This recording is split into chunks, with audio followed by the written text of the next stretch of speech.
உள்ள எர்ணாகுளம் என்ற இடத்தில் அமைந்துள்ளது. இந்த கோயிலில் பகவதி அம்மன் வழிபாடு என்பது மிகவும் பிரபலமானதாகும்.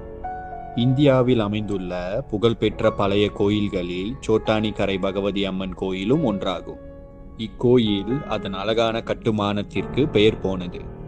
சபரிமலைக்கு செல்லும் பக்தர்கள் வழியில் சோட்டானிக்கரை பகவதி அம்மனை வழிபட்டு செல்வார்கள். இங்கு பகவதி அம்மனை 3 வடிவங்களாக வழிபடுகிறார்கள். காலையில் சரஸ்வதியாக வெள்ளை புடவையிலும், மதியம் லட்சுமியாக சிவப்பு புடவையிலும், இரவில் துர்க்கையாக நீல புடவையிலும் அலங்காரம் படுத்தி வழிபடுவது விசேஷம். இந்த கோயிலில் சிவபெருமானையும் வழிபடுவார்கள். புராண கதையின்படி பல்லாயிரம் ஆண்டுகளுக்கு முன்பு இக்கோயில் இருக்கும் இடம் அடர்ந்த காடாக இருந்தது. கண்ணப்பன் என்ற காட்டுவாசி இந்த காட்டில் வாழ்ந்ததாகவும், அவன் காளியை வழிபட்டு ஒவ்வொரு வெள்ளிக்கிழமையும் ஒரு பசுவை பலி